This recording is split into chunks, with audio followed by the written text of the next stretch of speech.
Y vamos a darle la bienvenida a nuestro invitado, el padre Edgar Aguilar Camacho. Muy buenos días, padre, ¿cómo está? Buenos días, Amanda, contento de verle. Como sí, y en también realidad. De conversar sobre este tema tan importante que usted ya ha anunciado y al público, pues esperemos que le sea útil, ¿no? Vamos primero a hablar un poco de usted, porque tiene un currículum bastante particular. Quisiera que nos comente un poco de su trabajo, tanto como escritor, tanto como en todos los ámbitos en los que ha estado, un poco de quién es el padre Edgar Aguilar Camacho. Básicamente son dos cosas a las que yo me he dedicado. Lo primero es a la práctica y a la enseñanza de la meditación, y el otro campo que prácticamente fue una vocación descubierta dentro de la vocación, que fue el acompañar a los enfermos y asistir a los moribundos, incluso el manejo del duelo.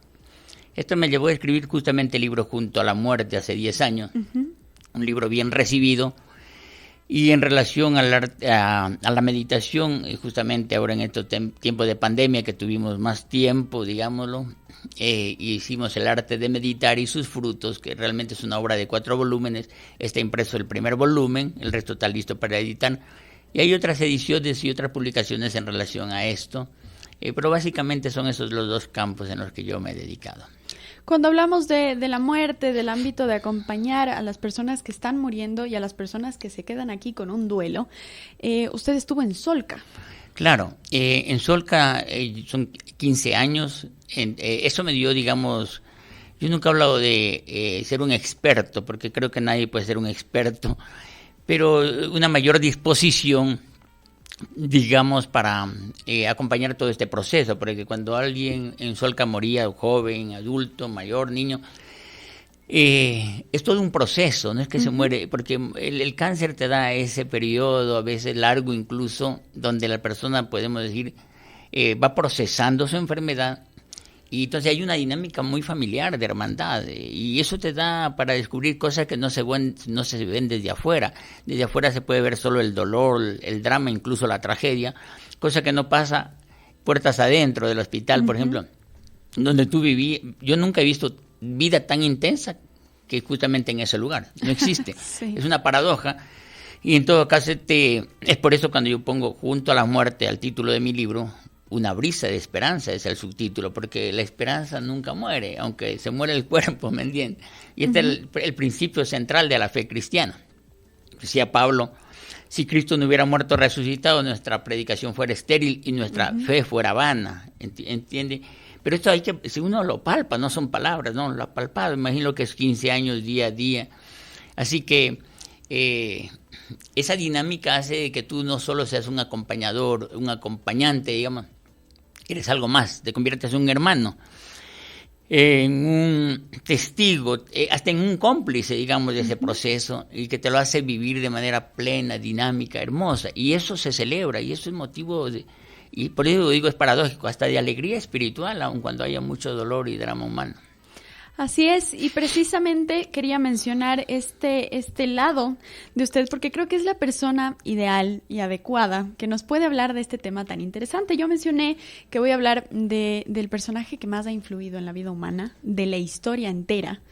Y vamos a hablar de Jesús, que es un personaje, pues, que tiene muchas cosas alrededor, ¿no? Toda una historia que se queda hasta los días actuales y que causa una fe impresionante, que causa unas ganas de luchar impresionantes, porque es un ser que tuvo toda esta fuerza para superar un montón de pues obstáculos que se le pusieron en la vida, y que es muy fácil identificarse con una situación tan difícil, sobre todo si formamos parte pues de la religión, sea cual sea, porque cada una tiene pues su deidad.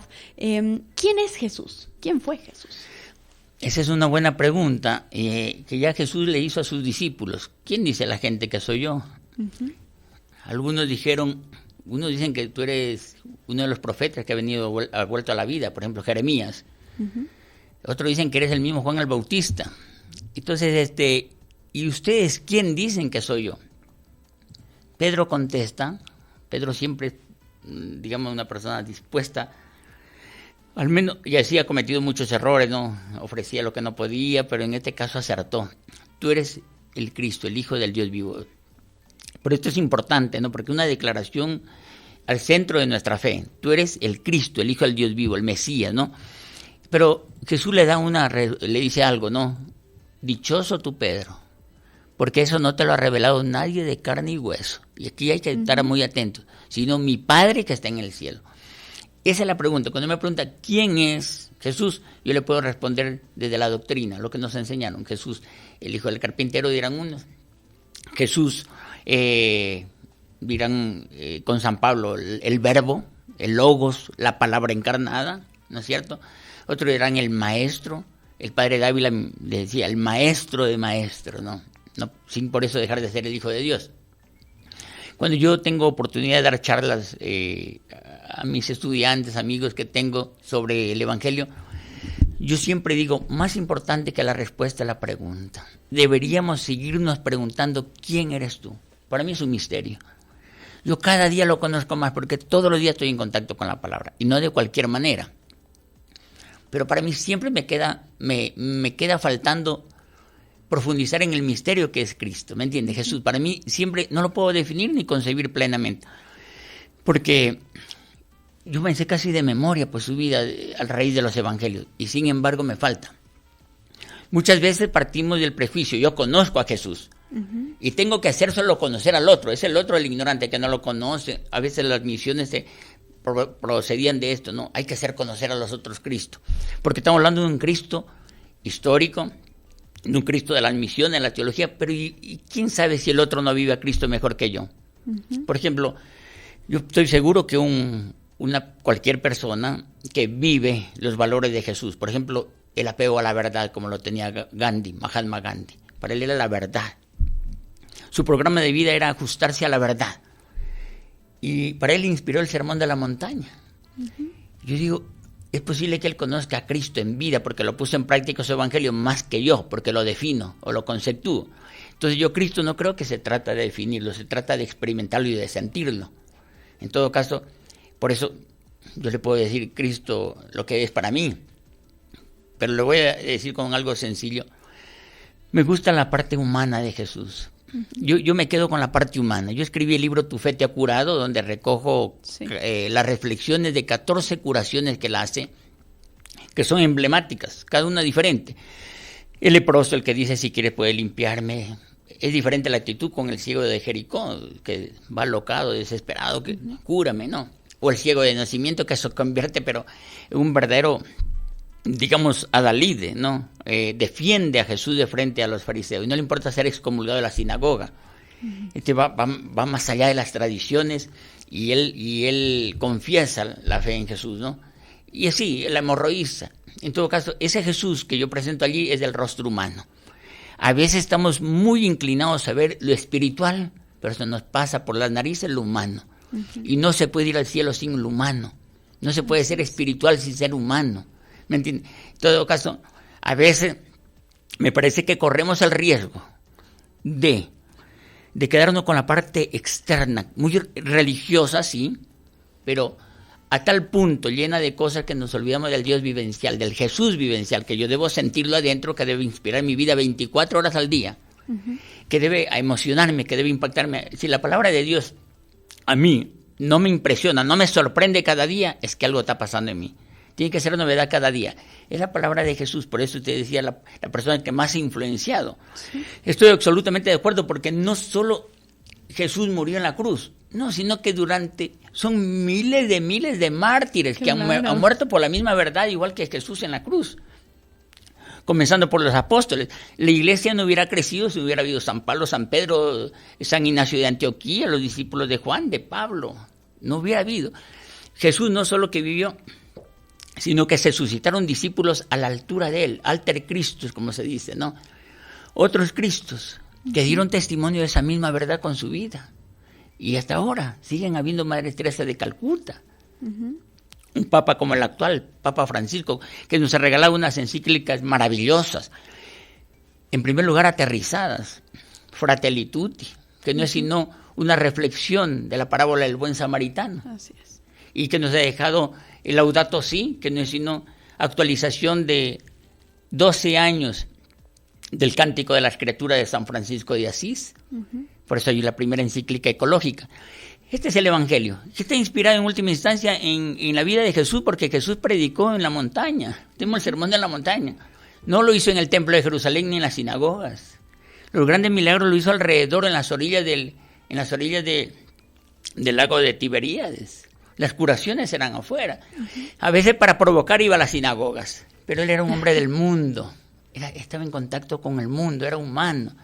Y a veces me temo que nos olvidamos de lo más importante, es eso, la parte humana. Alguna vez leí un grafiti, yo siempre lo repito cuando tengo ocasión, porque a mí me impactó. Y la sabiduría urbana, no. Hay muchas maneras de ser religiosas, más una sola de ser humano.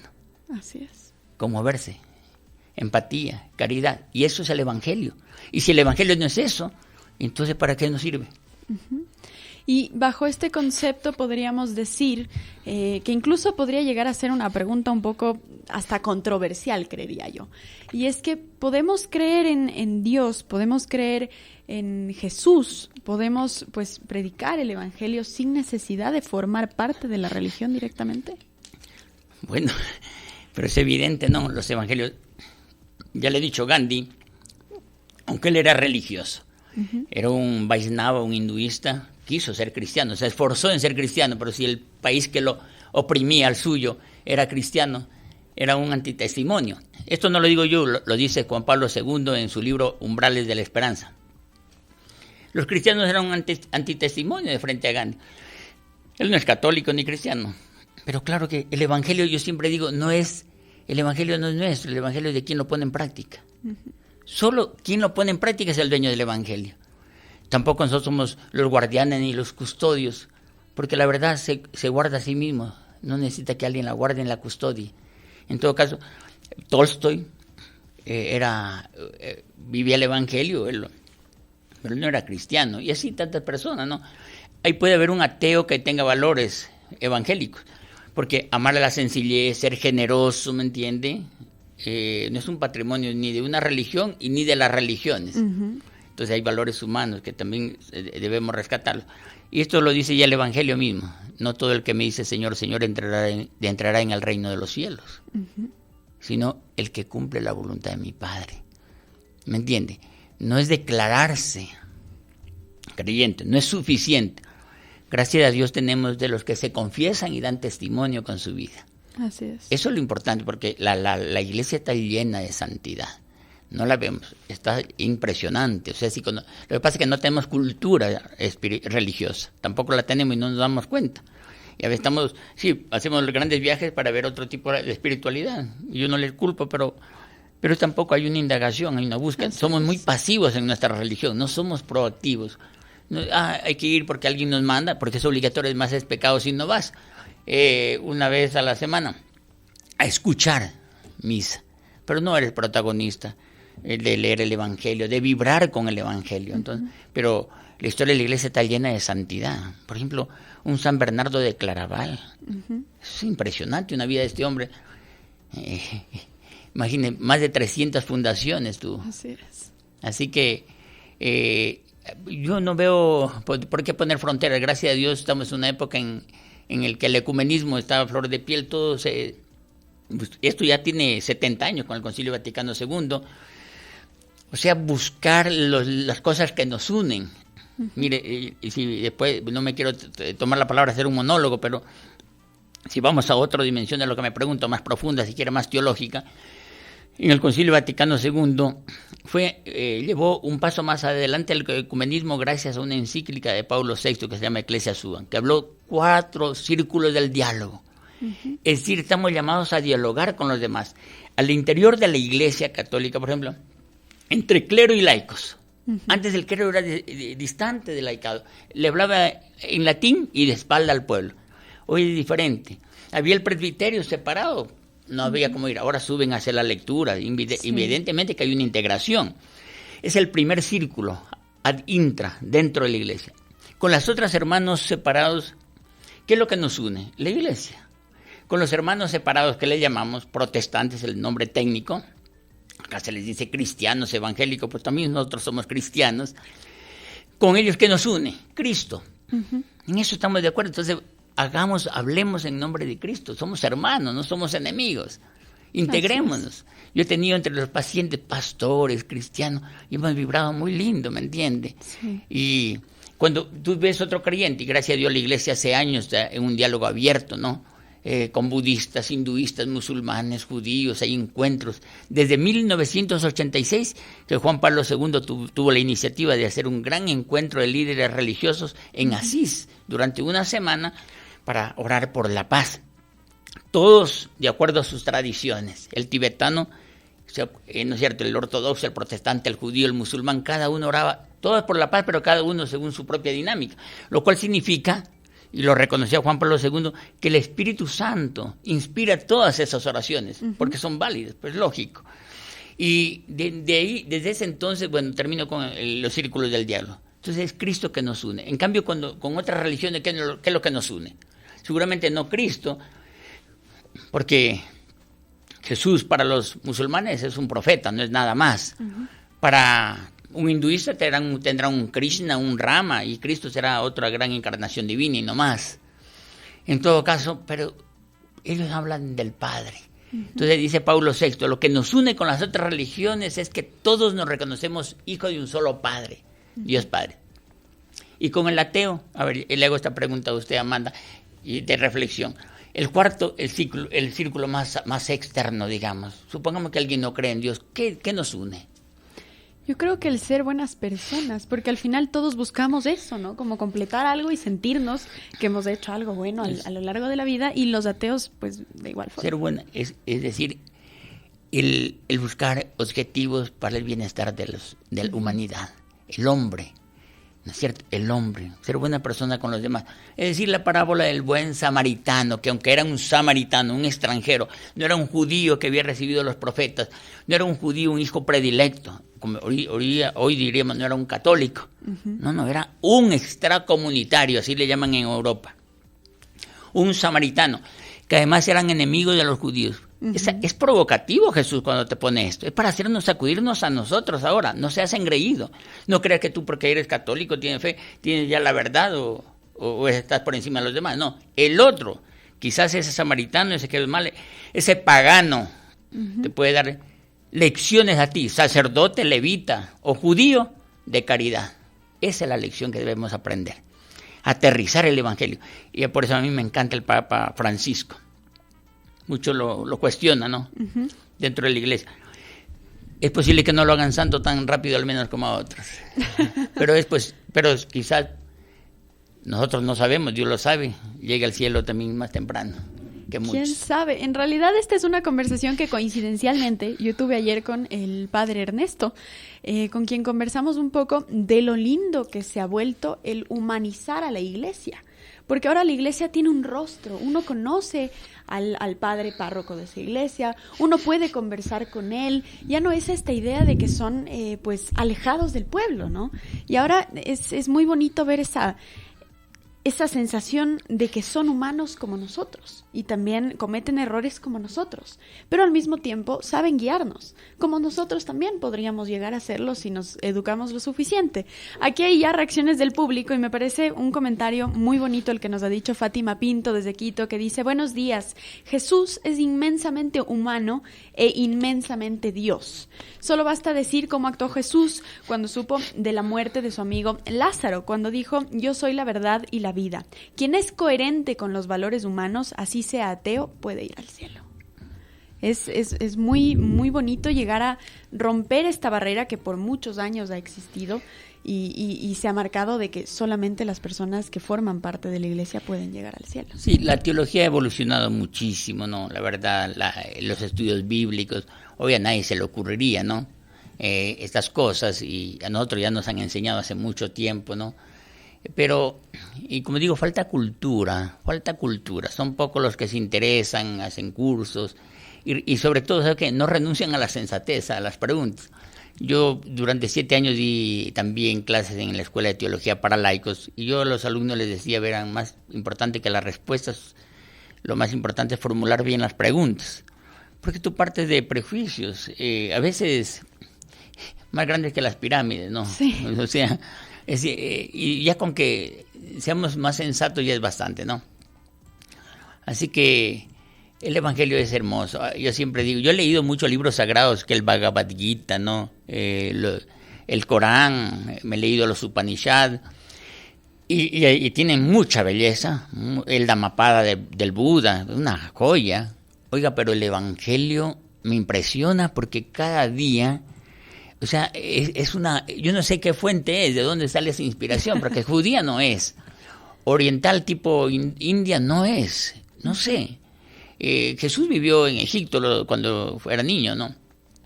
De ahí seguramente también otros hablan que, bueno, estos años en el desierto, pero es una sabiduría, estoy hablando desde el punto de vista humano, ¿no? Uh-huh. Y sin embargo tiene su impronta única y tiene fuerza, ¿no? Tiene fuerza, en pocas palabras te dice tanto, ¿no? El sermón de la montaña impresionante, ¿no? Para, en vez de hacer un discurso de que hay que ser generosos, desapegados, relájate, no te tomes muy en serio los problemas, los psicólogos. Ya Jesús lo dijo, si alguien te quita la capa, dale también la túnica. Así de sencillo. Como se dice vulgarmente, que te resbale. Y nosotros no aprendemos eso y nos llamamos cristianos católicos que estamos cerca de la iglesia. Y si alguien dice una palabrita por ahí, ay, nos estamos muriendo.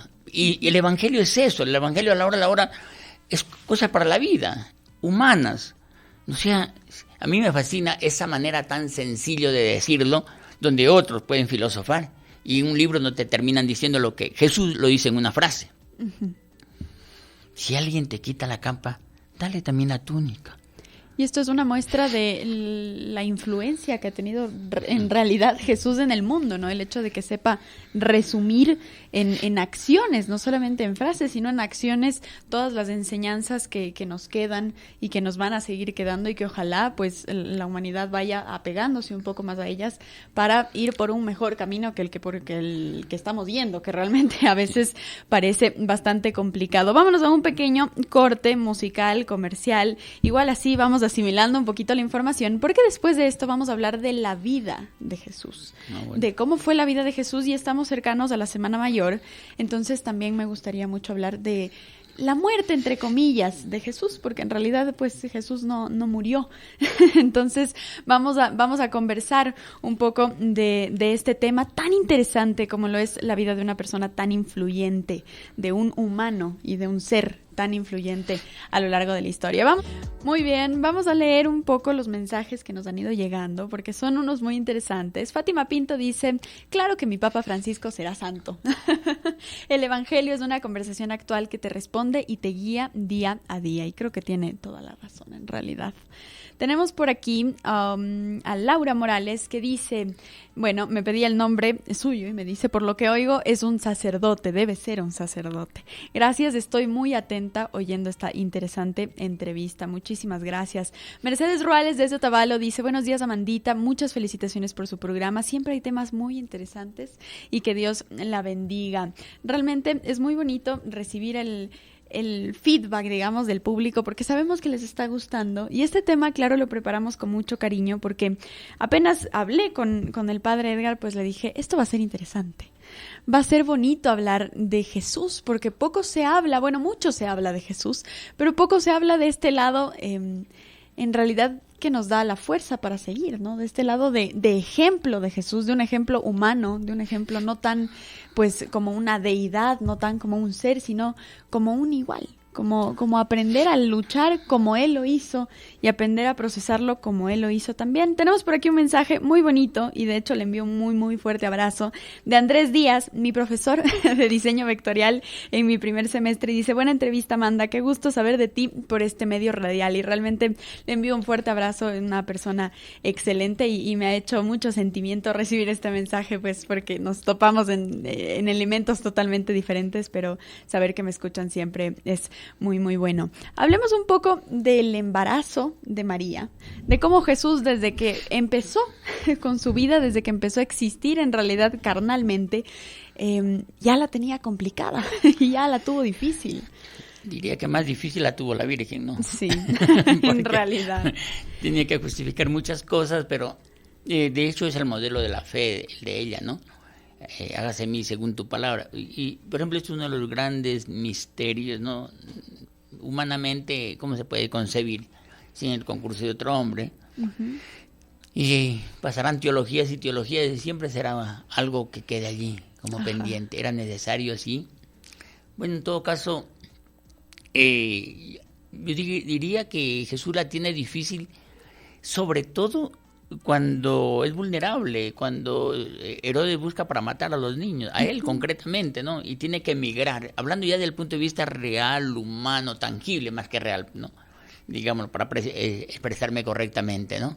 Porque los misterios de la fe también son reales. Claro que sí. Pero hablemos de manera tangible. Hoy cruzarse de Egipto al Cairo, pues te demoras en bus 2 días. Tiene que ser sí. Parada en el Sinaí. Y en esa época, sin vías, en burrito, ¿cuánto habrán demorado? O sea, ser ya un migrante. Así es. En todo caso, después ser un forastero. Yo sé que el niño se habrá enraizado enseguida, habrá aprendido a hablar, pues, copto, no sé cuál la lengua, el idioma que hablaban, ¿no es cierto? El árabe seguramente no, pues esto es más moderno. Sí. Pero, o sea, nos olvidamos de la infancia de Jesús, es un niño egipcio, ¿entiendes? Vendría que a los 5, a los 7 años, sí son los 5 años de cría, hasta los 7 son los más importantes, sí. Los que más te determinan, la psicología, las emociones. En todo caso, supongamos que ese niño ya estaba enraizado allá y regresar de nuevo a un pueblito. Uh-huh. O sea, todo esto, si uno empieza a especular, ¿no? Y de hecho hay mucha gente que especula y por eso hacen novelas en torno a esto. Uh-huh. Hasta ahí bien. Después vérsela con las incomprensiones. Porque no era un niño ordinario. Sí. No era tan, a veces nos lo quieren pintar como muy obediente, porque Lucas me parece que es el que precisa, dice, y vivía sujeto a la autoridad de sus padres. No tan sujeto, porque a los 12 años se perdió en el templo de Jerusalén. Digámoslo, se perdió en Jerusalén 3 días. Primero, si lo perdieron es porque no estaba tan cercanito, ¿no? Era como todo niño. Se les corrió por ahí. Se les corrió, y todos los niños en una caravana, imagínense. Pero más el punto de referencia para mí es que a los 3 días lo encuentran en el templo. Es lo que él dice. ¿Por qué me buscaban? Uh-huh. ¿Acaso no sabían que tenía que estar ocupado en las cosas de mi padre? Estamos hablando de un mundo, pues, completamente diferente al de él, al de los papás. Tan así que los papás no comprendían de qué les hablaba, dice el Evangelio. Uno debe leer en 3 líneas el Evangelio, debe irse atrás, qué es lo que está diciendo esas palabras de Jesús. De esto tú puedes inferir y sacar muchas conclusiones. No le puede haber resultado fácil a Jesús con todo su desarrollo espiritual, ¿no? Que se iba manifestando a medida que crecía. No le podía haber sido resultado fácil hablar con sus coetáneos ni con sus papás, ¿no? Bueno, tan así. El resto sabemos que es un misterio. Uh-huh. Yo digo, mire, él aparece a los 30 años, estos 18 años. O sea, hablando desde el sentido común, sin prejuicios, ni de un lado ni del otro. Es imposible imaginarse a un niño ordinario que esté, sí, como lo pintan los apócrifos, ahí ayudando al papá a hacer mesitas y sillas. No, se debe haber cultivado, ¿no? Y por eso que él dice bagaje de conocimiento y sabiduría humana. Además dominaba las Sagradas Escrituras, tenía una formación también rabínica posiblemente, pero no suficiente para que él, justamente su mensaje a lo largo del Evangelio es, habéis oído que se dijo eso, pero yo les digo esto otro. Uh-huh. O sea, el Sabbat, que era lo más sagrado. No, Jesús se manda abajo el Sabbat, haciendo curaciones justamente en sábado. Uh-huh. Y lo termina sentenciando. El sábado está al servicio del hombre, no el nombre al servicio del sábado. Uh-huh. Y eso se aplica para hoy también, ¿no? La religión está al servicio del hombre, no el hombre al servicio de la religión. A veces confundimos. Todos los medios, los sacramentos incluso son medios para nuestro crecimiento espiritual. Así es. En todo caso, la vida de Jesús nunca va a ser fácil. Luego viene a predicar una verdad que poco le entendieron. A mí no me sorprende que no le hayan captado los sumos sacerdotes, ni los fariseos, ni los doctores de la ley, los escribas, los teólogos, digamos. Toda esa ralea, digamos, ¿no? Que se veía ya segundamente aburguesado en esos puestos. Así es. Representantes de Dios, pero que a la hora Jesús justamente es contra ellos contra quienes él se indigna. Hay una retafila de epítetos que si los pongo en mi boca me van a decir que soy un patán y un malcriado, ¿no? Pero lo dice Jesús, no, ay de usted, raza de víboras, sepulcros blanqueados, y unas palabras durísimas contra los doctores de la ley y los fariseos. Entonces él no fue comprendido por ellos, pero tampoco diríamos por la gran muchedumbre, la gran masa. Les hablaba en parábolas, dice, para que cada quien comprenda lo que podía. Porque es la masa que el que grita crucifícalo, crucifícalo. Es la masa. Tampoco fue muy entendido. Ya en grupos selectos sí tenía sus discípulos de 2 en 2, tenían los apóstoles. Es verdad que ellos le querían, le amaban, le buscaban. Solo tú tienes palabras de vida eterna, le había dicho Pedro. Sí, es verdad. Estaban en otro nivel. Aquí puedo hacer un paréntesis para quienes no están muy familiarizados. Si van al capítulo 6 de San Juan, lo que se conoce como el discurso del pan de vida, la víspera Jesús había dado de comer a 5,000 personas, dicen, y no sé por qué no contaban ni los niños ni las mujeres. Porque así dice el Evangelio, 5,000 personas sin contar mujeres y niños. ¿Y por qué era que cuenten de una vez todos? No. Puede calcular que unos 15,000. Pero al día siguiente no había nadie, pues. Mejor dicho, sí le siguieron algunitos y Jesús les increpa. Ustedes no me siguen, dice, no porque comprendieron mis signos, sino porque comieron hasta hartarse. Luchen por el alimento que no perece, por lo espiritual. Eso es lo más precioso que hay. Porque lo otro es ordinario. Comer todos comemos. Pero buscar algo diferente, solo quien ya se siente llamado. ¿Qué sucede? Que Jesús empieza a hablar de ese otro, ¿no? Quien come mi carne, dice, y bebe mi sangre, aunque muera, vivirá. Y quien cree en mí, no morirá, ¿me entiende? Entonces, esa palabra, la gente que empieza a decir, porque mi carne es verdadera comida, dice Jesús, mi sangre es verdadera bebida, y la gente dice, oye, estas palabras tan difíciles de digerir. Y empezaron a irse. Sí. La víspera habían comido muy bien, pero estas palabras estaban difíciles de digerir. ¿Sí ve? Por la sabiduría de San Juan. Al final quedan solo los 12 apóstoles. Y Jesús en su libertad le dice, ¿ustedes también quieren irse? Por si acaso, como quien dice, yo estoy listo. Entonces, a eso me refiero. Entonces Jesús, desde el punto de vista, aparentemente fracasó en el sentido que no fue comprendido. Y cuando ahí lo cogen, lo detienen en el huerto de Getsemaní, va esta tropa de gente con palos y armada, en fin. Jesús termina quedándose solo. Dicen que huyeron. Marcos, Lucas y Mateo dicen que los apóstoles huyeron. San Juan es más benigno. Él dice que Jesús pidió que los dejen ir a ellos. Yo creo que es lo segundo, lo de San Juan, ¿no? En todo caso salió a defender un poquito el honor de los discípulos. Pero, oiga, eso aparentemente, que Jesús pareciera una lucha sola de él, de un Quijote. Mira esa semilla, ¿no? Cómo dio fruto. Y mira ahorita los frutos que se ven. Por la fuerza de su palabra, de su vida y su potencia. Y puedo terminar con una frasecita. Recuerdo, ahorita hay un personaje a finales del siglo XIX, Vivekananda, de la India, un joven que murió a los 39 años.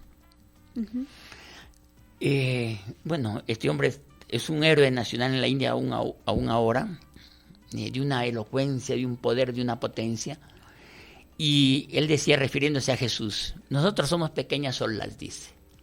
Venimos, nos movemos un poquito y pasa nuestra energía. Pero Jesús es todo un océano que vino y dio, y dice, y su energía seguirá desplegándose a través de los siglos. Uno viene y pasa. Pero la palabra de Dios, por eso dice, mis palabras no pasarán. Yo le veo una potencia, o sea, le veo una fuerza que de la muerte saca la vida, ¿me entiendes? Es que es impresionante. De lo contrario, no hubiera iglesia, no hubiera transformación, no hubiera inspiración. Solo una Madre Teresa de Calcuta, la vida de cada santo es eso, testimonio de la fuerza y del poder de esa palabra. Qué lindo, en realidad es que es verdad, no hay nada más que añadir porque es así, la palabra es la que se quedó ahí y la que nos influenció y por eso podemos decir que es esa influencia, porque no fue una ola, sino fue todo un océano. Sigamos con esta conversación. Por aquí Fátima Pinto pues nos envía material. Hay en realidad que prestarle atención, nos envía un PDF, nos envía un texto un poco largo que ahora mismo no podemos leer, pero que sin duda alguna pues se lo pasaré al padre Edgar para que pueda procesarlo y leerlo a su forma. Ya me contará qué opina después. Hay una reacción muy bonita de la doctora Maite Espejo, que nos ponía unas caritas enamoradas, pues doctora de Solca, oncóloga, paliativista, a quien realmente queremos muchísimo y quien tuvimos hace unas semanas, un par de meses ya, cómo pasa el tiempo, aquí en el programa, y pues seguramente pues pudieron trabajar juntos de esta área, sobre todo porque su área también es compleja, ¿no? Ya los cuidados paliativos son esos cuidados del último, y un poco que podríamos decir que el acompañar al moribundo es también cuidados paliativos. No, además de que nos une un cariño mutuo, ¿no?, con la doctora, y además ella tiene el área paliativa, como usted dice, lo nuestro también va por ahí, ¿no? Ajá. Sí, acompañar la muerte, hay que saberlo hacer, hay que saberlo hacer, hay que tener una predisposición. Esto no es una profesión, es una vocación, tanto para el médico como para el sacerdote, el pastor, el que le corresponda. Hacerlo no lo puede hacer solo como un protocolo, siguiendo un protocolo, porque cada persona es única y requiere, yo diría, no sé, una conexión interior. Sí. Yo nunca me acercaba, por ejemplo, a Solca, jamás, sin haber hecho mi hora antes de meditación. De lo contrario, ¿con qué cara voy a asomar? ¿Me entiendes? Y no se podría hacer nada. No podrías sintonizarte ni hacer clic con nadie. Tienes que, desde adentro, sí. De ahí resultaba muy fácil. Y cada vez que me enfrentaba a un nuevo paciente, entiendo que esto les pasa también a los médicos, enfermeros, lo hace con una frescura, con una originalidad y con una exclusividad que la persona merita, porque no es cosas en serie que vas aplicando, ¿no? Claro, no son pasos que están escritos, y es un trabajo que uno no conoce hasta que está dentro de esta situación. En realidad, ese nivel de cercanía que uno genera, no solamente con doctores, sino también con con gente que acompaña todo este proceso de forma psicológica, de forma psiquiátrica muchas veces también, incluso, y de forma física, que ya pasaríamos un poco a la medicina. Como una experiencia, nosotros hicimos la última vez que estuve en Colores para la Vida, hablamos de la muerte.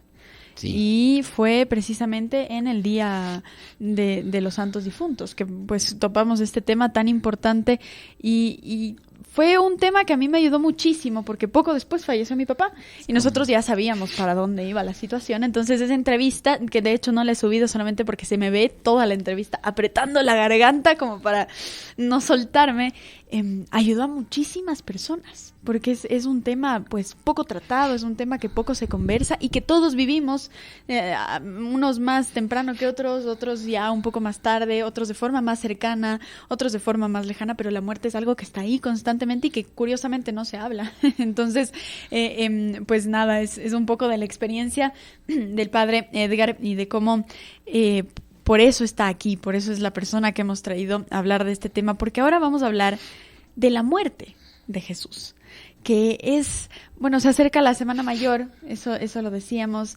y todo esto gira en torno a la muerte de Jesús. Entonces vamos a empezar un poquito antes y que nos explique qué es la Cuaresma, por qué hay la Cuaresma, cómo podemos tomar este periodo para realmente vivir la Cuaresma de forma correcta y no solamente como una palabra, ¿no?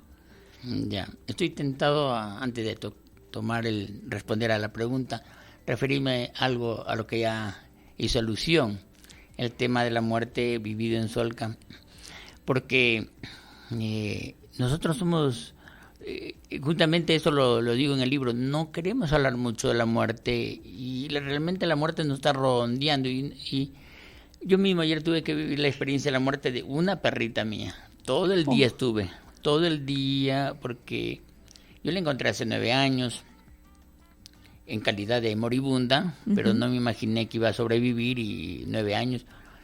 Y murió con una... Me estaba acordando porque en la entrevista que hicimos la vez pasada fue en su casa con su papi también, creo que fue 5 días antes, 6 Y en el cuarto de al lado. Al lado. Ajá. En todo caso, eso nos conmueve, pero nosotros hasta la muerte de un animalito, cuando somos sensibles, nos conmueve. Para mí no dejó de ser dramático.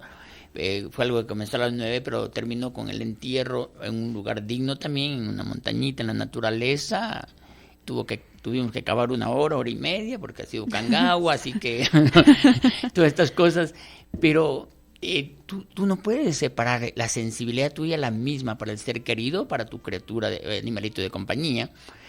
En todo caso, yo alguna vez decía a Gandhi, ¿no? A las naciones se les conoce por el trato que dan a sus animales. Uh-huh. Si tú no eres sensible con los animales, no lo vas a hacer con las personas. Se requiere esa sensibilidad. Sí. Bueno, me venía a la mente mientras usted hablaba eso, porque yo celebré lo de ayer, lo de mi perrita, celebré en el sentido de no ser un evento que pase desapercibido. Uh-huh. Bien, y volviendo al tema de la cuaresma, bueno, viene de 40, ¿no? 40 es un número simbólico, significa purificación, ¿no? Básicamente, ¿no? Por eso vemos 40 días Jesús en el desierto, antes de salir a predicar, ¿no? Tentado por el diablo. Vemos los 40 años también del éxodo del pueblo israelí que salió de Egipto, ¿no? Camino a la tierra prometida. De hecho, ninguno llegó, uh-huh, ¿no? Sino los descendientes. Pero es el éxodo, ¿no? Es el hecho de estar peregrinos, de estar en búsqueda de algo. Y por lo tanto tenemos que estar vigilantes, alertas, ¿no? Entonces nosotros la cuaresma son 40 días que se cuentan a partir del miércoles de ceniza, hasta que inicia pues la celebración ya de la pasión, pues con el domingo de Ramos, ¿no? Entonces ese periodo se llama cuaresma, ¿no? Uh-huh. De hecho también se habla de la cuarentena, cuando a los barcos, ahora sobre todo en época de epidemia, vivimos cuarentenas. Uh-huh. A nosotros nos coincidió una cuaresma con una cuarentena, se recordará que fue el 13 de marzo. Fue el 13 de marzo. Yo diría que es la única que yo recuerde, al menos en mi vida, que la cuaresma coincide, o sea, cuando la cuaresma fue verdadera cuaresma, porque no había que hasta los alimentos racionar al interior de la casa. Uh-huh. Es decir, tenías que vivir sobriamente, porque fuimos obligados a vivir una cuaresma de verdad, ¿no? Yo lo veo, más allá de que tenga un calendario litúrgico, es parte intrínseca de la vida del ser humano, vivir momentos de cuaresma, de purificación, de reflexión, de interiorización. Es una dinámica que la puedes encontrar resumida en un solo día, ¿no es cierto? De interiorización, de reflexión, momentos de oración. Hay otros de exultación, de gloria, ¿no? De vida, ¿no? La dinámica de la misma jornada te pueden decir, lo puedes verlo en una semana, en un mes, en un año, pero no deja de ser esto convencional, ¿no es cierto? No deja de ser convencional, sí. Es un calendario.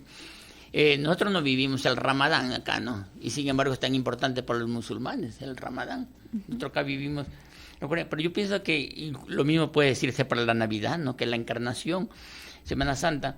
Más allá de los tiempos fuertes, yo pienso, más a profundidad, es la dinámica de nuestra propia existencia, ¿no? Uh-huh. Todos los días tenemos que tener, por ejemplo, un tiempo en el cual nos replegamos, nos interiorizamos, hacemos el desierto como Jesús, los 40 días, para encontrarnos a solas, absolutamente con nosotros y con Dios.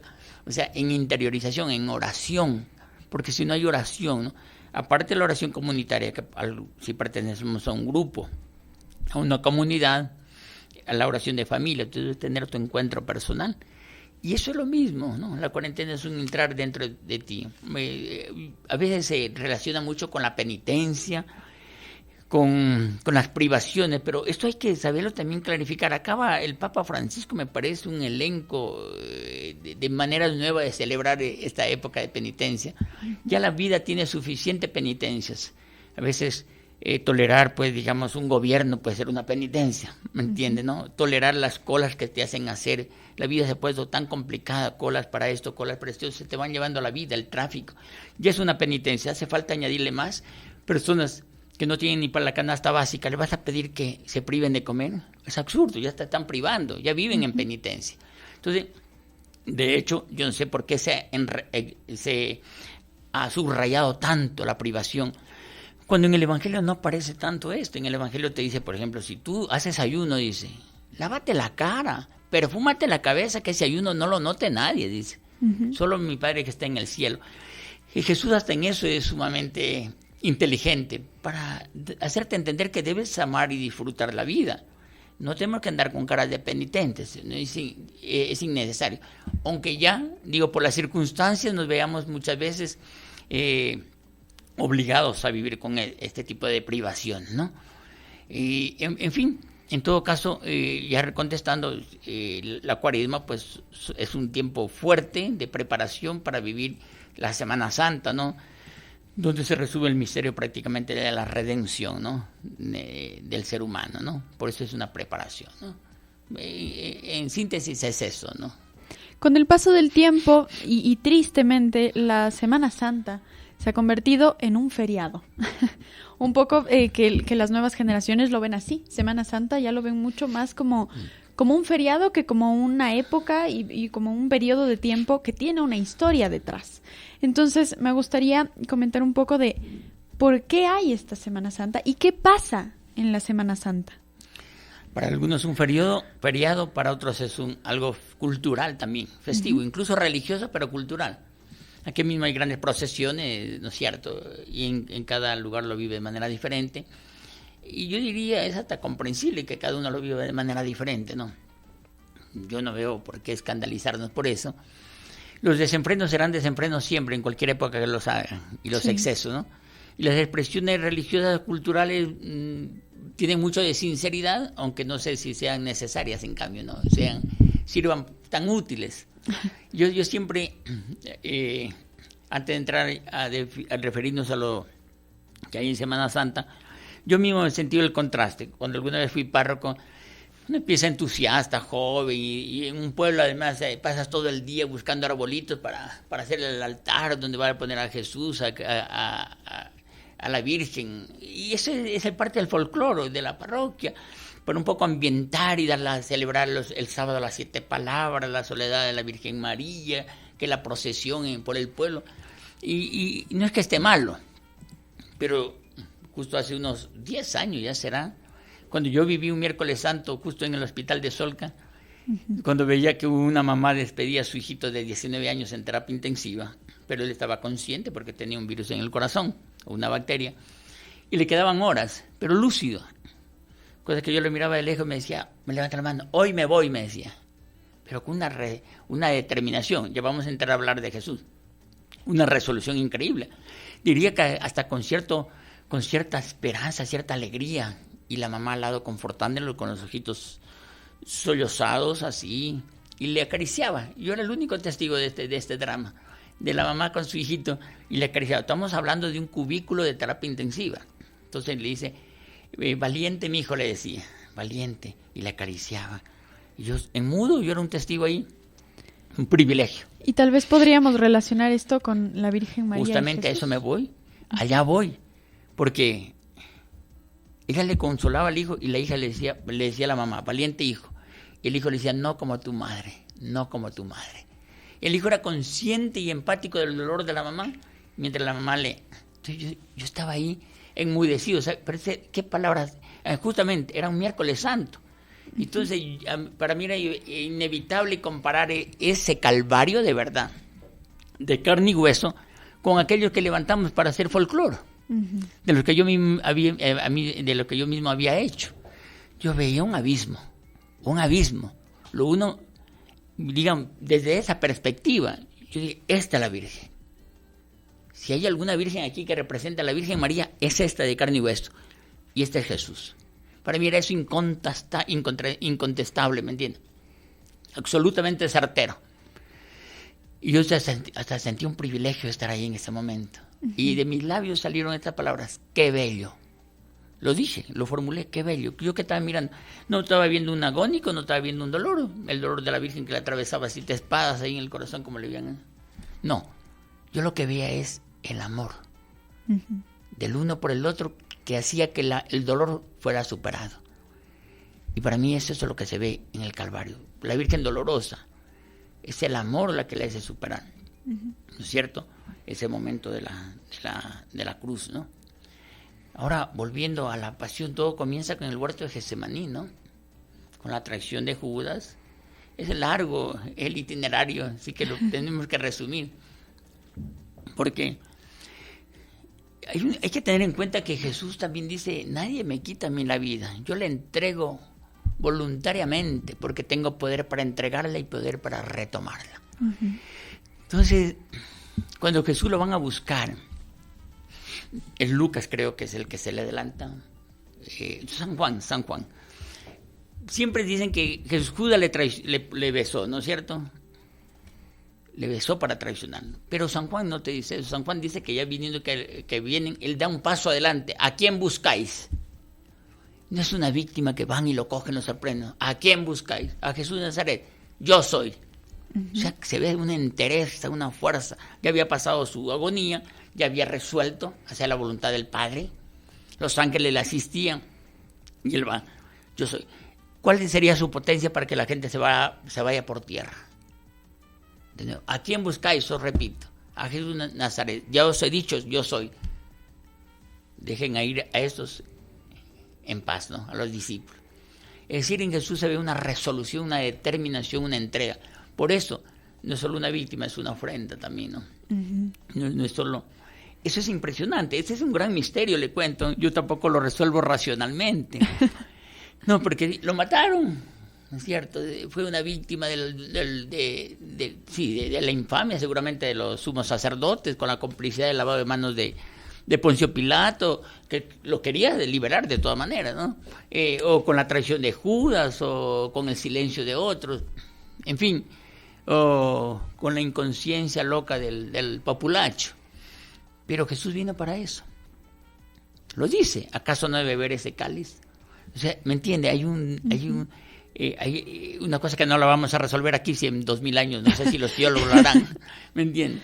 Pero es bueno que hayan estos misterios irresolubles, sí. No, a Dios no lo podemos coger y meter en el bolsillo y comprender todo. Para mí es bueno que queden los misterios allí, que ojalá sea Él el que alguna vez nos los revele a nosotros interiormente, como decía el más grande teólogo cristiano del siglo XX, Karl Rahner, ¿no? A él le gustaba referirse a Dios como el misterio santo. Y decía, si alguna vez lo logra entender, sería al borde de la muerte o en las experiencias de los místicos, ¿no? Porque con la reflexión, con la teología no alcanza, ni con la filosofía, no alcanza. Hay muchas cosas, no entendemos. Lo que sí entendemos es que esa muerte estuvo llena de amor. Solo el amor puede decir estas palabras. Señor, perdónalos porque no saben lo que hacen. Solo el amor. Quizás son los menos culpables. Los instigadores llevan más culpa. Jesús le dijo a Poncio Pilato, los que me entregaron a ti tienen más culpa que tú. Porque esa sí es la maledicencia pura, ¿me entiendes? La envidia, el celo, la bajeza humana estaba ahí. Los que fueron con palos de piedra al fin y al cabo cumplían un mandato. Así es. Ni lo conocían. Entonces es el misterio de la entrega, ¿no? Y la pasión, pues, es el misterio de la redención, el misterio de amor. Dios nos libera, ¿no es cierto? La nueva alianza, ¿no? Nos justifica, nos vuelve a abrir las oportunidades del cielo, ¿no? En todo caso, ese es el misterio, ¿no? Y lo que se celebra, quizás de que a veces pasa, me da pena porque pasa desapercibidas, al menos en ciertas parroquias. La celebración, se hace mucho énfasis en el Viernes Santo, en la Pasión, ¿no? Pero hay algo, me parece muy luminoso, y mire, y tan luminoso que justamente hace 20 años Juan Pablo II introdujo los 5 misterios luminosos para ser rezados un jueves. ¿Por qué? Porque se instituyó la Eucaristía, el orden sacerdotal, y se dio el mensaje más importante, el mensaje más importante del cristianismo es el de la caridad y del amor. Y Jesús lo demostró en el lavatorio de los pies, que es un símbolo. Eso es un símbolo. A veces replicamos en la iglesia los símbolos. No se trata de replicar los símbolos. Se trata de aplicar en nuestra vida lo que eso simboliza. Es una entrega, una compenetración. Yo que soy vuestro maestro, os he lavado los pies, dice. Estamos llamados al servicio de los demás. ¿No? Al servicio. Yo soy vuestro servidor, eso es lo que dice. Y eso debemos entender todos, en cualquier función que desempeñemos, y también en la iglesia. El Papa, el sacerdote, los obispos están al servicio de... No hay cosa más bella que ser el servidor de los demás. Porque el Evangelio dice, si cuando tú sirves al otro es que te conviertes en el primero. El que quiera ser el primero, que sea el servidor. Y eso a veces no acabamos de entender.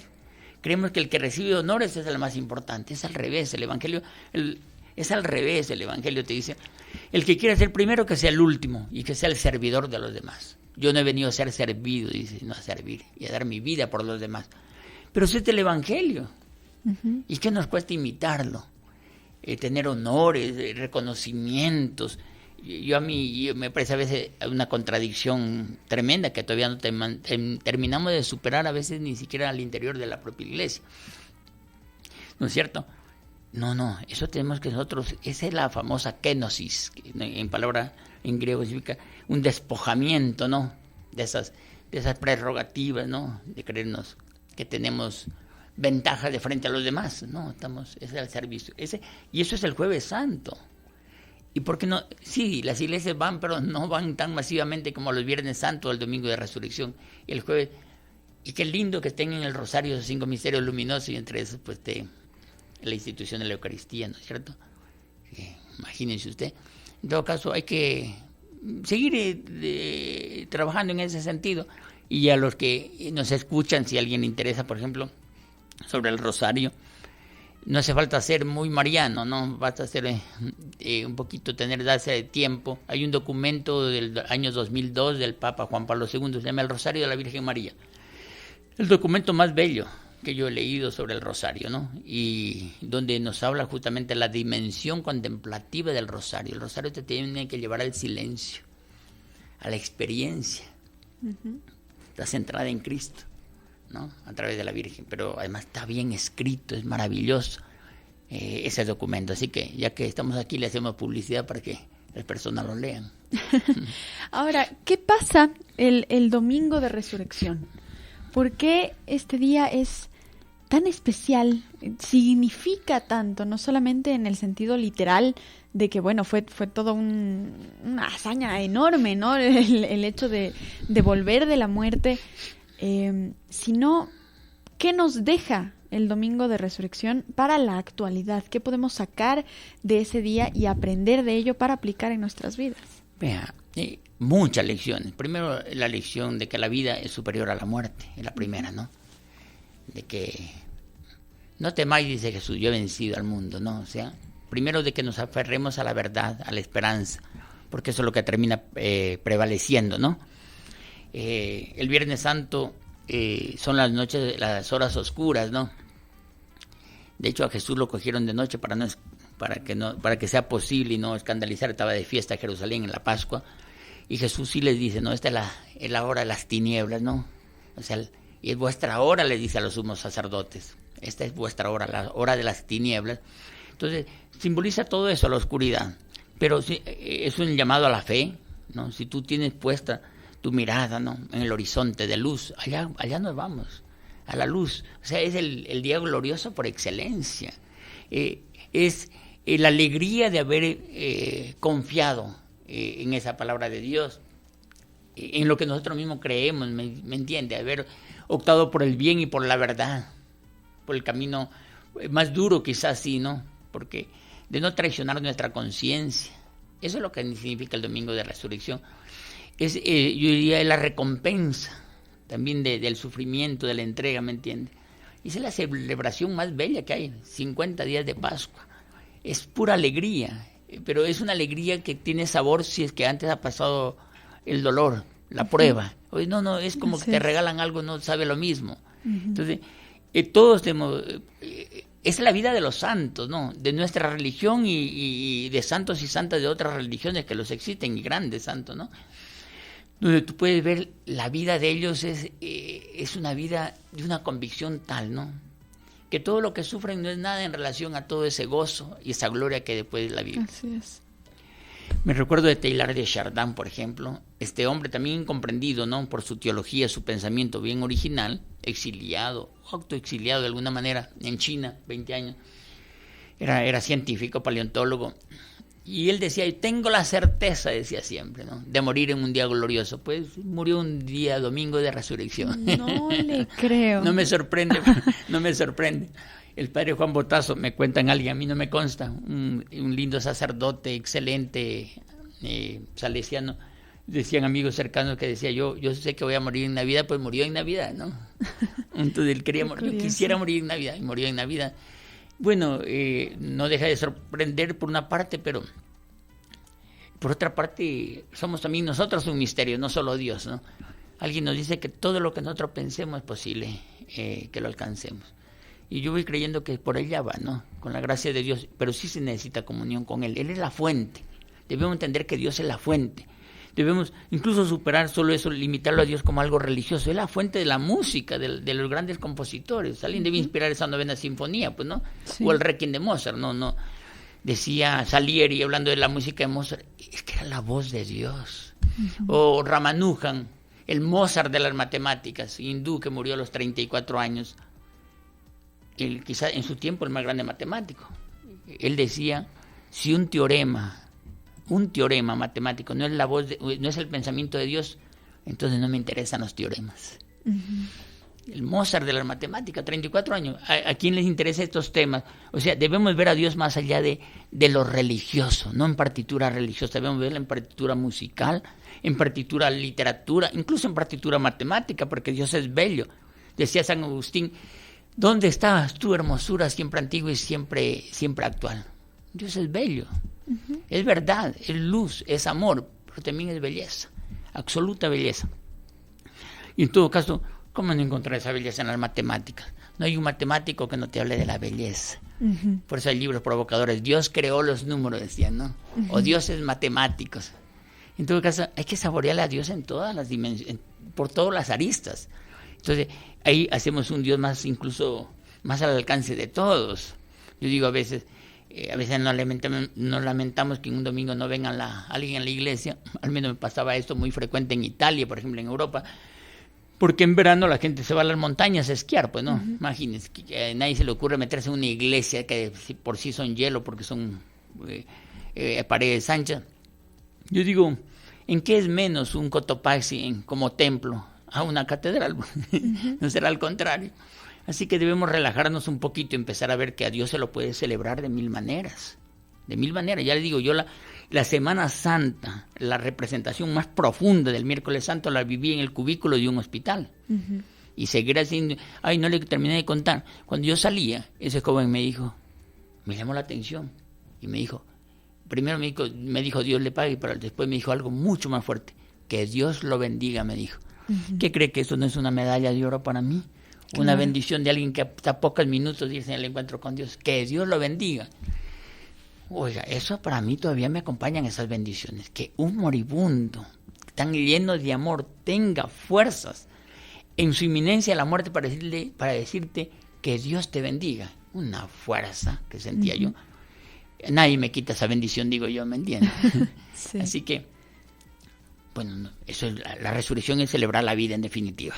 De mil maneras, no solo religiosamente. ¿Por qué Jesús estaba en la montaña, estaba en la naturaleza, entre las flores, era del mundo.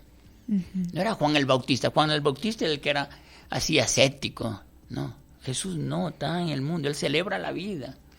No tenemos que reprimir otras dimensiones de nuestra vida, donde podemos celebrar el domingo de resurrección. Pues eso es celebrar la vida, ¿no? En todas las dimensiones. Y para eso un poco que es también la Cuaresma, ¿no? Para poder el domingo de resurrección nosotros como personas también renacer y empezar a vivir una vida pues más arraigada a lo que queremos para nosotros mismos. Hay una palabra, y ahora ya empiezo con los mensajes de nuestros queridos oyentes, que son varios en realidad. Hay una palabra, hay una frase muy importante que dijo, que es que Dios es la fuente. ¿La fuente de qué? La fuente de vida, la fuente de todo. Si tú quieres paz, conéctate con la fuente. Si quieres vivir plenamente, conéctate con la fuente. Si quieres tener esperanza, alegría, estar contento, no necesitas ganarte la lotería ni que la gente hable bien de ti. Conéctate con la fuente, sintonízate con la fuente. Para eso se ora. Se ora es para sintonizarnos con Dios, no solo para hablarle a nosotros, es más para escucharle. Debemos superar esa oración de mendigos, dame esto, dame esto y otro. No. Y esa oración para sordos, que cree que mientras más grito más me escucha, me obsesiona. No. Hágase tu voluntad. Siente a Dios. Lo voy a decir de una manera muy sencilla. Yo soy la vid y ustedes los sarmientos. Si están unidos a mí, darán mucho fruto. Y vuestro fruto permanecerá. Orar es para que nosotros, sarmientos, nos conectemos en la vid. y podamos sacar vida de nosotros. Y vida significa creatividad, vida significa vivir en paz, vida significa estar feliz, vida significa darle un sentido a nuestra existencia sirviendo a los demás. No para que nos reconozcan, ni hablen bonito, ni nos paguen. No. Entonces, incluso para que tu cuerpo esté saludable, pues, estés más flexible, más relajado, porque si estás con penas y tristezas y frustraciones y culpas y remordimientos, vas a somatizar, pues. Uh-huh. Pero si tú oras, tú vas a sentir vida. Lo dijo Jesús. Yo les digo esto para que tengan vida y vuestra vida sea abundante, plena. Claro. Así que dése cuenta usted, el evangelio es vida, es plan. No tenemos que reducirlo ni a calendarios ni a lugares, uh-huh, ni a tiempos. 24 horas al día en lo que hagamos. Es el testimonio de los santos. En donde lo quiera que hagan, ¿no? Lo decía San Pablo, a lo como. O sea, un Dios completo, uh-huh, no mutilado en sus otras dimensiones. Cuando me refiero a Jesús, ¿no? Entonces, eso para mí es, yo oro, y si yo hago oración y meditación, me dispongo en silencio hasta sentir esa paz y esa alegría. Hay gente que se siente insegura porque no tiene plata. Uh-huh. Y tú, si estás con Dios, nunca vas a estar inseguro. Jamás. En todo caso, ni desesperado, menos angustiado. Hay gente que cree que es más importante que la casa, sí, y el hogar. Uh-huh. Es más importante el hogar, porque no tengas casa. Si tú tienes a Dios, o sea, como digo, nadie te para, pues. Entonces, la verdad, no. Eso es, para eso hay que orar. Es decir, Dios está ahí, solo nos falta conectar con esa fuente. Y cuando meditamos, ya ingresando, muchísimas gracias, mamita querida, ya ingresando un poco, es para mí, ya ingresando un poco en el tema de la meditación, en el tema de conectar con esa fuente, ¿Dios está en nosotros? Está en nosotros, encima de nosotros, al lado de nosotros, alrededor nuestro. Dios está en todo, es como yo lo concibo, dentro y afuera. Evidentemente, si no lo sientes dentro de ti, va a ser difícil que lo veas afuera.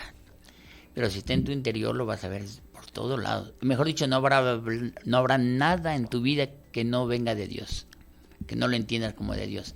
Eso le pasa, no hace falta ser santo ni místico. A las personas que están un poquito en gracia de Dios o viven en armonía, pueden sentir esa alegría y no saben ni por qué. Así es. Vamos un poco con los mensajes. Por aquí nos preguntan dónde se puede conseguir el documento del Rosario. ¿En qué lugar tal vez lo podemos encontrar? No, es mejor poner en el internet gratis, ¿no? Lo escribe ahí Rosario de la Virgen María Juan Pablo II 2002 y te sale y tú lo bajas y lo imprimes.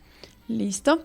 Por aquí tenemos una pregunta muy importante y es que hemos hablado muy poco, menos de lo que quisiera, de sus libros. ¿Dónde los podemos encontrar? ¿Qué libros tiene?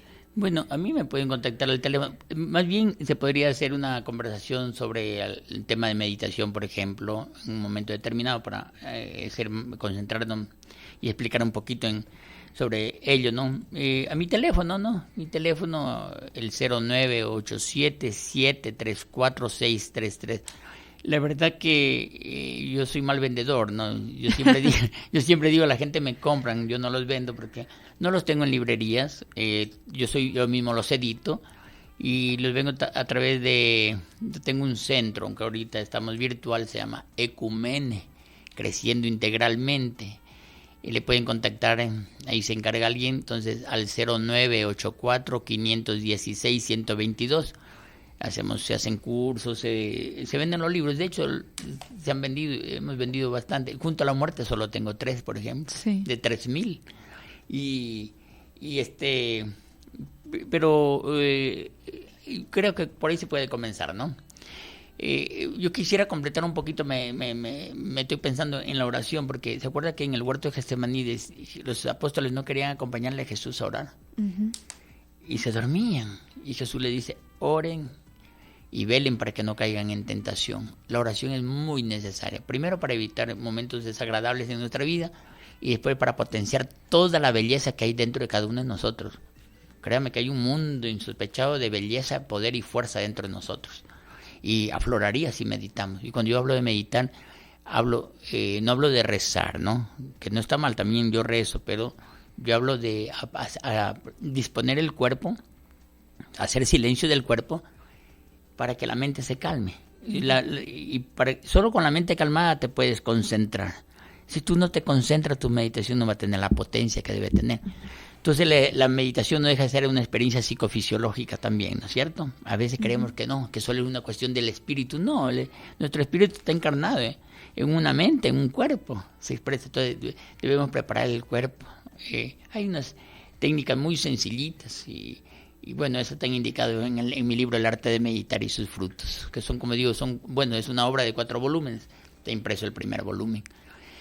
Ese es mi camino. Por ahí todo lo que yo conozco y lo que estudio de todo lo que es solo en base a meditación. Yo medito, punto. Medito mañana una hora de la noche.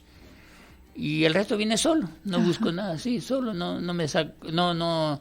Cuando tú oras, pero bien profundamente, no tienes que estar ahí trabajando, cubriendo muchas cosas a la vez. Todo fluye, la parte intelectual, emocional, la parte física incluso.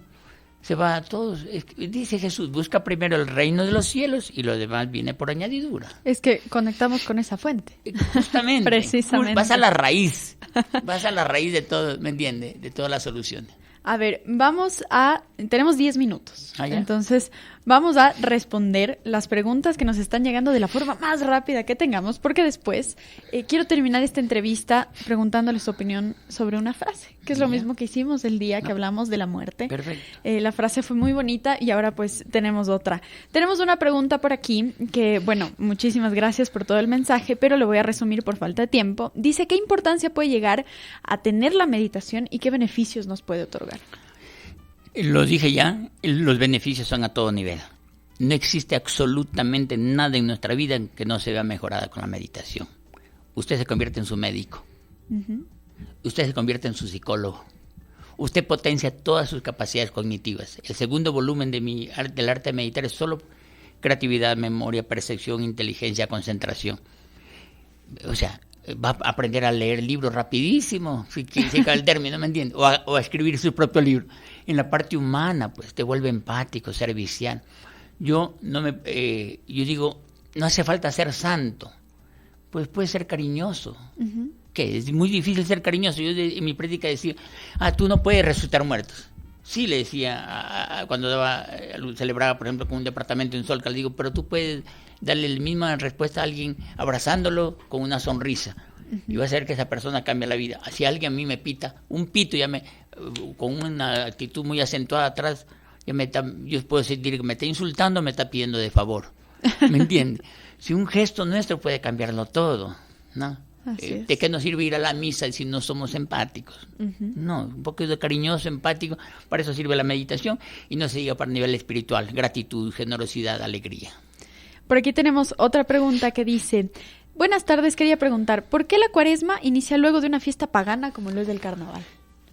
Bueno, yo no sé las razones, ¿no? Pero está vinculado no solo la cuaresma, el Corpus Christi y todas las fiestas religiosas, no solo en nuestra religión, de las religiones judías, hinduistas, de cualquier, están con las fiestas paganas, porque las fiestas paganas están relacionadas con las estaciones. Uh-huh. Yo imagínese usted una Navidad, imagine una Navidad en verano en Europa.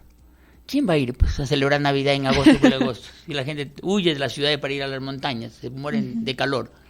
Pero tiene que ser un Viernes Santo cuando está todo nevando por afuera y estás metidito en casa. No podría ser de otra manera, ¿me entiendes? Claro. Entonces, sí, nosotros somos hijos de las tradiciones, pero la respuesta exacta no la tengo, pero es que todo está relacionado con calendario lunar, ¿no? Fase lunar, con cosechas, con siembra, la mayoría de las fiestas. Así que, en todo caso, no está mal que sea eso. No tiene por qué ser de otra manera tampoco, ¿no? Uh-huh. Muchas de nuestras catedrales están construidas donde hubieran antes templos de incas, ¿me entiende? Uh-huh. O sea, siempre se construye sobre algo que ya está, que tenía una significación y era festivo. ¿Para qué vas a cambiar de otro lugar? Sino que eso lo potencias y lo mejoras y lo iluminas, nada más. Muy bien, por aquí tenemos otra de María Elena Martínez que dice, por favor, ¿puede repetir los números del padre? El personal 0987 734 633. y también de mi centro, yo soy psicólogo también, así que también hay un centro que se llama Psicología, Yoga, Meditación, para quienes quieran preparar su cuerpito también. Aunque no lo hacemos directamente, pero le podemos remitir a alguien al 0984-516-122. 0984-516-122. Ahí pueden también recabar alguna información sobre mi libro y se les despacho por servia entrega, se ha entregado a nivel nacional, ¿no? Esto es... Eso es. Tenemos por aquí mensajitos que no necesitan, no requieren, digamos, una respuesta, pero quería que los escuche. Buenas tardes, Amandita. Felicitaciones por esta linda entrevista. Siempre es gratificante escuchar palabras de esperanza. Por aquí, Fátima Pinto dice, el católico es libre, alegre, y mientras más sermones espectaculares tengo y escucho, menos sé. Y tiene toda la razón, ¿no? Eso es un poco el significado que se le da a la religión. ¿Qué es la religión si no nos lo cuestionamos en realidad? Esa fe no existe si en algún punto no nos lo hemos cuestionado y llegamos a la conclusión de que esa fe sigue ahí. Y que los sermones no son para... O sea, el silencio es la manera más elocuente de predicar, el silencio. Y ese silencio donde Dios habla, ¿no? Es Dios verdad. habla.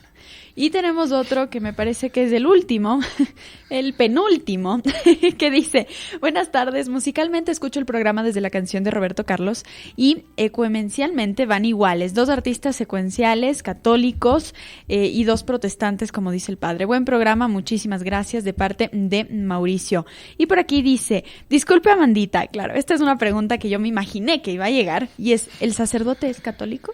Sí, ¿por qué no? El católico significa universal, por si acaso. Sí, bueno, la verdad es que él es un sacerdote poco común, en realidad, y yo lo comprendo, y sabíamos y estábamos muy claros de que podría tal vez generar algo. No necesariamente, porque ojalá, digamos, yo vibro con la palabra de Dios, con el Evangelio. Lo que sucede, por eso le digo, la cultura, a veces creemos que ser católico es estar restringido a nuestro pequeño mundo, a veces yo diría una religión de sacristía, ¿no? Yo tengo mi magíster de teología por la Universidad Católica y estudié diálogo interreligioso en la Universidad Septentrional del Norte de Italia. Me dirigió el presidente de los teólogos italianos, Luigi Sartori, también premio de la Cultura Nacional en el 98. Soy psicólogo, estudié ingeniería civil también, o sea, quizá por eso se ve mi versatilidad, ¿no? Y soy un hambriento de conocimiento, pero sobre todo tengo experiencias vitales, ¿no? De contacto con las personas. Así que también soy un buen párroco, no se preocupen. Pero yo nunca restringiré mi vida, que es basta a un círculo muy chiquito de una concepción. No, eso es absurdo, ¿no? Eso es ir contra el Evangelio. Precisamente, por aquí dicen, haber escuchado esta entrevista y saber que hay sacerdotes con mente abierta, me encanta. Por favor, enviarme el nombre y contactos del sacerdote. No se preocupe, yo se los enviaré. Y como última pregunta, tenemos una que dice, ¿la práctica de yoga no va en contra de lo católico? Bueno, aquí tiene un ejemplo, ¿no? Yo soy sacerdote, mi vocación la encontré justo por practicar yoga y meditar. Ahí está. Esa es una muy, muy buena respuesta. Y la otra, si quieren completo, mi tesis de magíster en teología era yoga, hesychasmo y cristianismo. Aquí, y mi tesis en Europa fue el rol de la meditación en el diálogo hindú-cristiano y en la pastoral de la iglesia según la vida y obra del padre Dávila. Ya sí, hay ya alguien que no entienda así, hay que decir el que tenga oídos para escuchar, que escuche. Es verdad. Y finalmente llega la frase de la cual quería preguntarle cuál es su opinión, que en realidad está en los escritos bíblicos, y es: yo soy la resurrección y la vida, el que cree en mí, aunque esté muerto, vivirá. Capítulo 6 de San Juan. Uh-huh. Yo soy hasta como protestante, ellos saben de memoria. Es que hay que vibrar con todos. Aquí un paréntesis. Dietrich Bonhoeffer, un gran teólogo protestante, recién me estaba leyendo de él, mártir en los campos de concentración, 39 años, una belleza. Uno tiene que aprender de todos. Cuánta humanidad este hombre, ¿no? Cuánta potencia y fe que tenía en Cristo. Para mí es eso, aunque mi libro es Junto a la muerte, una brisa de esperanza, nunca hablé del más allá, porque tenemos ya tanto acá que descuidamos, que dejemos que lo de allá se encargue Dios. Si Jesús me dijo eso, yo tengo confianza. Pero aunque, como dice por ahí, me parece Teresa de Ávila, una oración, un anónimo, ¿no? Aunque no hubiera cielo, te quisiera. Y aunque no hubiera infierno, te temiera. Temor reverencial, ¿no? Así es. No tienes que dar porque te quiero, porque cuánto espero. Aunque no me diera, igual lo esperara, ¿me entiendes? Esa oración, ese anónimo maravilloso, que quiere decir que el amor no se cuestiona, no pregunta, no busca razonar. Y es Jesús el que te dice, si tú crees en mí, aunque haya muerto, vivirá. Y quien cree en mí, ¿no es cierto? No morirá para siempre, eso lo dice. Es una invitación a la fe. Así es. Yo ayer, yo no me explico cómo será, ¿no? Porque está claro que lo veía en mi perrita que les contaba la historia ayer, porque mi drama era mirarle la carita sabiendo lo que yo iba a pasarle a ella dentro de unos segunditos, pero yo creo que ella entendió, porque se abandonó. Pero me pasaba con los pacientes.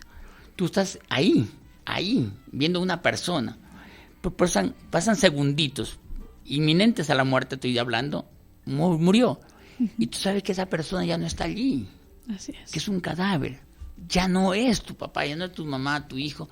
Es un cadáver. Eso lo he vivido tantas veces. Y entonces tú te preguntas, te dices, ¿a dónde vamos? ¿Quiénes somos? Que es la gran pregunta, la gran pregunta. Y la gran pregunta. Así que yo, cuando le puse a mi título, Una brisa de esperanza, quiero decir que yo creo en esa vida después de la muerte. No sé si alguien se la explicará cómo es. ¿Ya? Por eso... Pero es ocioso tratar de indagar eso. No es necesario, dejémoslo, eso es Dios. Si aquí no nos ha ido tan mal, ¿por qué tiene que irnos mal después, no? Si aquí podemos encontrar el amor con tanta limitación, ¿cuánta mayor cuando estemos libres de este cuerpo? Muy bien, como siempre, el tema se nos queda muy grande para la cantidad de tiempo que tenemos, pero ha sido siempre un gusto, y siempre es un gusto tenerlo aquí porque realmente nos da una visión totalmente... diferente en muchas ocasiones de lo que se suele hablar, de lo que se suele conversar comúnmente, podríamos decir, y para mí es un gusto tenerle realmente aquí porque pues ha sido una persona que ha formado parte de un proceso muy complicado, entonces es algo que se agradece muchísimo. Me están pidiendo que repita por última vez los números antes de irnos. Gracias, Amandita, también, ¿no?, por la invitación. A ver, mi teléfono es 0987 734-633, el de Ecumene, Creciendo Integralmente, el 0984-516-122, 0984-516-122, el mío, lo repito una vez más. Me pueden mandar mensajecito en vez de llamar, por favor, porque puede ser que no pueda contestar. 0987-734-633. Muchísimas gracias, padre. De mi parte no me queda más que agradecerles por estar aquí. Sé que ha sido una entrevista con mucha información, así que espero que se queden pensando, que se queden procesando toda la tarde. Realmente queremos muchísimo pues volverlo a tener aquí. Sería todo un gusto y seguramente para el público también.